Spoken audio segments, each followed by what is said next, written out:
Ang liwanag. My God, pwede na akong mag-vlog sa bahay. Yeah!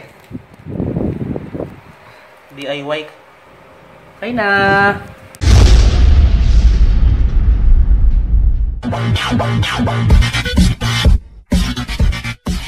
Hey, what's up guys? It's 4 PM. So, I'm still here. Nag-chill-chill lang while yung dalawa ay naglilinis. Hello guys! It's 4 PM, April the 2nd, 2017. Kagaling ko lang ng Robinson together with Mike and Cubes. Nandito pa rin ako ngayon sa Manila, sa Taft. Medyo natuwa naman ako dito kasi nakaupo lang tayo sa sofa. Since napunta ako doon sa Robinsons Manila, ay nagala-gala kami doon. Nakakita ako ng sagot sa problema natin. Kasi 'di ba? Sabi nga may nag-comment na noise yung gilid, maraming parang gumaganon-ganon sa gilid dahil kulang yung lights natin sa bahay. Mag-hauling tayo ngayon kasi namili ako ng sagot sa ating problema. So pumunta ako doon sa handyman kasi nag-canvas din ako sa eBay, masyadong mahal. Ang LED light for video that's amounting to 9,000. So sabi ko mas marami nang mabibili tayong mas maganda pang mga bagay na mas worth it, 'di ba? So eto, kailangan lang natin maging tactful when it comes to spending money. Eto, mag-hauling tayo ngayon. Nakabili ako nito. This is amounting to this is just 300 yata. Yan, 300 lang to sa handyman. Meron na rin siyang switch. Ayan. Tapos ito. So sabi sa akin ng nagtitinda doon na ang capacity nitong sa ilalim nito ay hanggang 10 watts. So ito yung originally na binili ko din.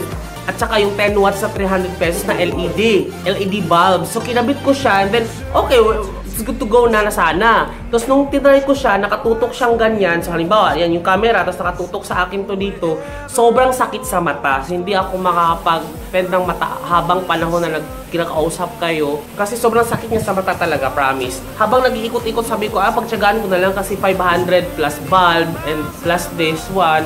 So, 500 carry na. So, nung nag-ikot-ikot ako, nakakita ako ng ring light. Kasi nakakita ko ng ring light sa Lazada, medyo mas mahal. At yung may electric fan sa, sa gitna, medyo mas mahal siya.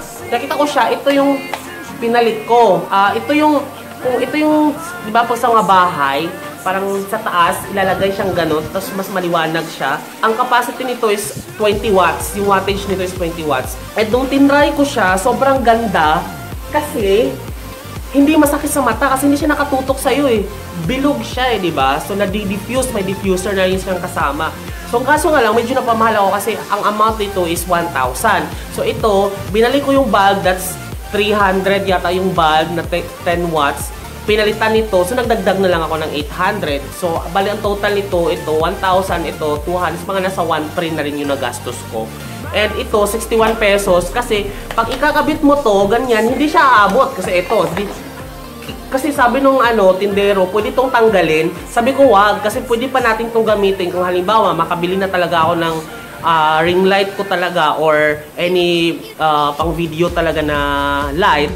So, pag ito, tinanggal siya, pinutol, para lang umabot yung sakit doon, dito, hindi na siya magagamit. Pwede pa naman siyang pang lamp, diba? So, ang ginawa ko, bumili ako ng sakit na para humaba lang at mag-emboss siya. Then, ang gagawin lang natin dito is, gaganon ko lang siya. Ayan. Sana mas maliwanag yung light natin ngayon, di ba? Tapos, ayan. Ito, pag napundi siya, matagal pa lang ito mapundi kasi LED naman to eh. Ito yung ididikit sa bubong, di ba? Sa kesame. Pero ito, may option siyang pwede natin gawing ganyan. Yan, ito ha. Ikakabit natin to. Tapos, yan, wait up. Yan. So, nakabit na natin. Ang gagawin natin dito ay ikakabit natin to sa socket. Ayan, dinagdagan natin para umabot, di ba? So, parang design na rin siya. White siya lahat. So, ipapasok natin to just like this. Excited akong gamitin ko talaga for my next vlog. Yan. So medyo mabigat na siya, di ba? Parang electric fan. So mabigat na siya. Ayan si Cube. Tapos, para siyang electric fan. So this is advantage kasi mas maliwanag siya. Try natin ha. Ito ha, i-compare. Ito yung before. Tapos, medyo mabigat lang. Ang guluhan lang natin para hindi siya tumumba. So, ganyan. Tumutumba talaga siya. Mabigat siya eh. Kasi mabigat yung bumbilya eh. Or baka gagawa na lang ako ng guide para hindi na siya stick or something similar. Para hindi na siya ganun ba, baliktad. Sige, saksak natin siya dito sa saksakan. And then ito yung before, gumamit lang tayo ng yung the normal light. Tapos ito na yung after. Oh, di ba? Aliwanag, friend. So ito. Yan, i-compare natin. So, ganyan na magiging setup niya habang kinakausap ko kayo. So, hindi na siya noise sa likod. Pwede ko nang lagyan ng blurry sa likod para maging professional na siya tingnan. So, diba? And, ano pa bang binili ko? Ito lang, para hindi na mabaho sa loob ng bahay. So, there you go guys. Ayan, bumili ako ng mga pabango rin sa bahay. Yung para sa diffuser. Ayan. So, yun, nag-hauling lang tayo. And then, tip na rin siya for new vloggers.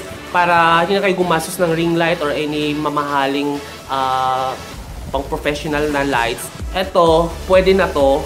Medyo exposed lang masyado kasi masyadong malinaw.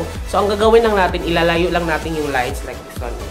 Diba? Pwede naman natin ano yung camera natin dyan.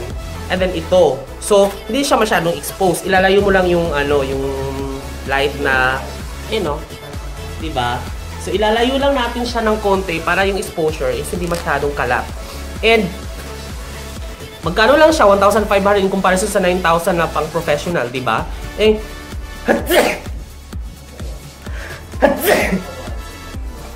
yung quality, yung quality niya naman is okay. So, pag new vloggers ka, this is best option.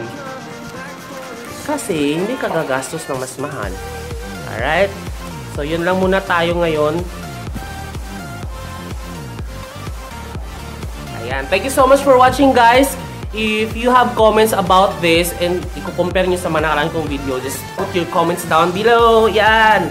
Yan. Sulat-sulat kayo dyan. I-replyin ko kayo within mga 24 hours. Tapos, and of course, give a massive thumbs up pag nagustuhan nyo to. Yan, like nyo lang. Please do subscribe my vlog. Just click the link down below. Diyan, yung video. Diyan sa gilid. And then, visit my blog. It's ilovetansyong.com. Click mo lang tong link na to. Ayan. And to watch more related videos, click mo yung dalawang boxes dyan sa gilid. Ayan ha. This has been your vlogger, Jan or Buddha. Bye-bye. Hanggang sa susunod na mga videong kalokohan. Bye-bye.